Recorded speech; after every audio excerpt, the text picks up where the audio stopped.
What happened next was not an accident, not a stunt, and not something that could be edited out. It was the moment years of silence, resentment, love, and unspoken pain finally collided under blinding studio lights. "Don't pretend you ever loved me, Jimin," Jungkook said, his voice sharp and unfiltered. "Just tell the truth. Right here. Right now." The studio froze. The audience gasped audibly as the cameras zoomed in. The lights burned hot above them, trapping every expression, every tremor. Jungkook's words sliced through the air like broken glass. And before anyone could react, Jimin's knees gave out. His body crumpled to the floor in silence, the microphone still clipped to his collar, his breath knocked out of his lungs, not just from the fall, but from the heartbreak behind it. The broadcast didn't cut. Across Korea, and then the world, millions watched in real time as Park Jimin, always composed, always graceful, lay motionless beneath the studio lights, tears streaking through his makeup.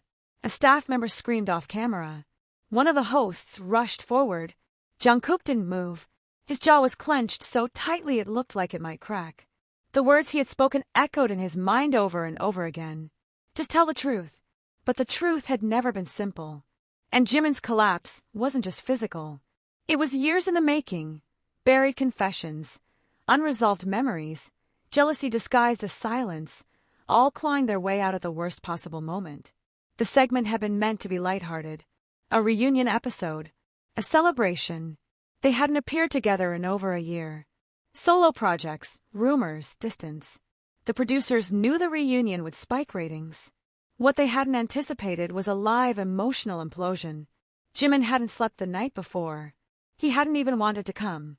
That morning, he stood in front of the mirror, hands trembling, staring at a reflection that didn't feel like his anymore. His makeup artist noticed immediately the redness in his eyes, the way his fingers kept fidgeting with his sleeve. He smiled too much, laughed too perfectly, every movement calculated. "Are you sure you're ready for this?" she asked gently. Jimin nodded, practiced and automatic. It's just a show. But it had never been just a show for Jungkook. Not after the messages that went unanswered. Not after the letters that were never opened. Not after the night Jimin disappeared from his life without explanation. What Jungkook said on stage wasn't planned. It burst out of him like a dam breaking, like a wound tearing open in public. He had seen the look in Jimin's eyes when he walked on stage, guarded, distant, like Jungkook was a stranger standing under 1,000 blinking lights. "You lied to me," Jungkook continued, his voice trembling. "You looked me in the eye and said you'd wait. But you didn't. Everyone thought it was scripted tension. A mistake. No one realized this was real." By the time paramedics arrived, the broadcast finally cut. The screen faded to black.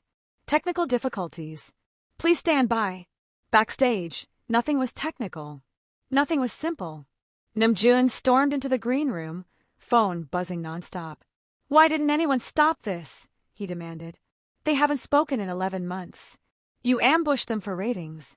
No one had an answer. At the hospital, Jungkook stood frozen outside Jimin's room, staring at the blood pressure cuff still wrapped around his arm. He hadn't cried yet. The anger had drained into something worse, regret. "You shouldn't be here," the nurse said coldly. "He's stable. But emotionally, God knows what damage you've done." Jungkook sat beside the bed, staring at Jimin's face. Even unconscious, he looked haunted. "I didn't mean for this," Jungkook whispered. "I didn't mean to hurt you." When Jimin finally woke, his voice was barely audible. "Why did you say it like that?" Jungkook swallowed hard. "I was angry. I thought you hated me." "I was trying to protect you," Jimin murmured. "I was falling apart. If I stayed, I would have dragged you down with me."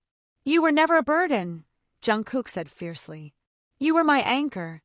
Tears slipped down Jimin's face. "Then why did you cut the rope?" Outside the room, the world was already on fire. Fans cried. Media speculated. Some called it abuse. Others called it scripted drama. Sponsors panicked. Careers trembled. Inside the hospital room, the truth finally surfaced. "I thought about ending everything," Jimin admitted quietly. "More than once. I didn't tell you because I knew it would destroy you." The silence that followed was unbearable. Jungkook's voice broke. "I wanted to be there.